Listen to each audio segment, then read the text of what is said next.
Hey guys, it's James here from Devour Tours. And Anya? Anya, our wonderful guide here in San Sebastian. So here we are in San Sebastian, and one of the key things when you travel around the country is not just the food, but what do you drink with the food? What do the locals drink in a place you go to? So what's our plan today, Anya? We're just gonna enter to Gandarias, one of our favorite restaurants here in San Sebastian, and we're gonna try 4 drinks very specific for Basque Country. So we're gonna try Zurito, which you're gonna find out in a second what it is. We're gonna try as well Txakoli, typical wine for here. We're gonna try cider and... What's the last one? Red wine from Rioja. I'm thirsty, let's go. Let's get in.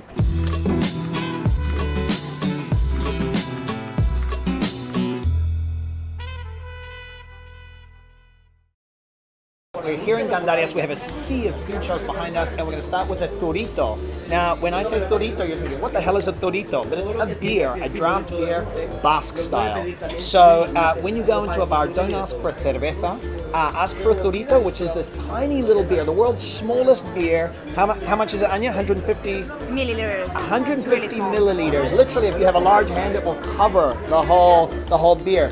And there's a reason that we have such a small beer here in the Basque Country, and that's because it's connected to the pintxo culture. So when you go out for pintxos, you do not eat a million pintxos in each place. You eat one, and you make sure it's the specialty.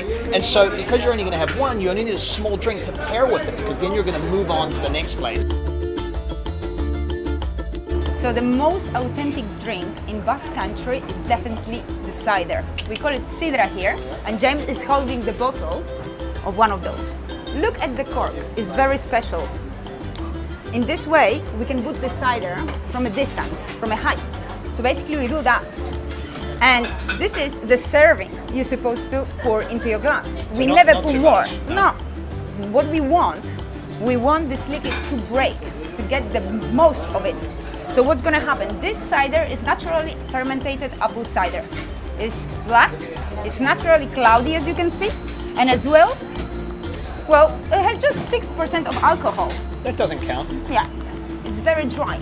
It's very different than any other cider you've ever tried. Because I think a lot of people expect sweet when they think of cider, but this is very dry, almost buttery. Yeah. Got nothing to do with the other ciders, but it's definitely something special. And Basque Country had this before the beer and the wine were invented. So people here used cider for many centuries. So the next exciting drink that you have to try in San Sebastian in Basque Country is Txakoli. It's a local white wine produced in a village called Getaria. The grape that is made of is called Ondarribi Suri. The vines are very special because we grow them really, really high up. So they're going up to 3 meters, and then we spread their leaves so they can catch as much sun as possible. Because there's not that much sun, relatively speaking, in the Basque Country. Exactly, that's the reason. So Txakoli is slightly sparkling white wine, and it has this little bit like mineral, salty aftertaste. And what's that from? Is that maybe because it's on the ocean, or? Exactly. So they farm it very close to the sea, to the shore. So the breeze brings all the minerals from the sea, and this way they get them on the leaves and on the fruits. And this one you also pour from a height, correct? Yes. Like cider.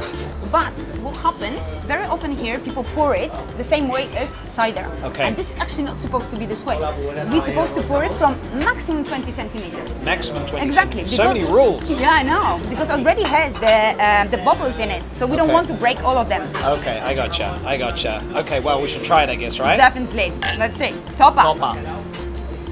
Okay, so now we're on to the big drinks. We're on to red wine, Rioja. So when you are in the Basque Country, when you're in San Sebastian and you want to order red wine, because obviously you want to enjoy red wine when you're in Spain, the region you're going to be drinking primarily is wine from Rioja. Because actually part of Rioja, the wine region, is in the Basque Country, in the province of Álava. So this is a really local wine in the end. And so when you're going to the pintxo bars and you're asking for a red wine, what do you ask for? Do you ask for Rioja, or do you use another word? What would you say, Anya? I would say Rioja. I would say Rioja, crianza. Crianza, that's the key, that word crianza, because it's a wine that's been aged for a couple of years, a year of that in barrel, but it's not a big, super complex Rioja, because in the end you're with friends, you're standing up, you're eating little bites. So you want a wine that is really good, but also has a little kind of simplicity to it, and is not overly complex. And so you ask for a Rioja crianza. Crianza is how long it's been aged for, you'll be served a wonderful wine and you sip it with your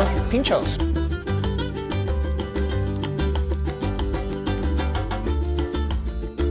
So when you want to say cheers in Spanish, in Castellano, we say salud. But if you want to be like a real local in San Sebastian, you would say Topa. Topa. That means cheers in the local language. So Topa, everybody. We would love to see you in San Sebastian. Give this video a thumbs up if you enjoyed it, found it helpful, and come and take a tour with us and explore the Pincho bars with Anya here in this wonderful city. Topa, Anya. Topa.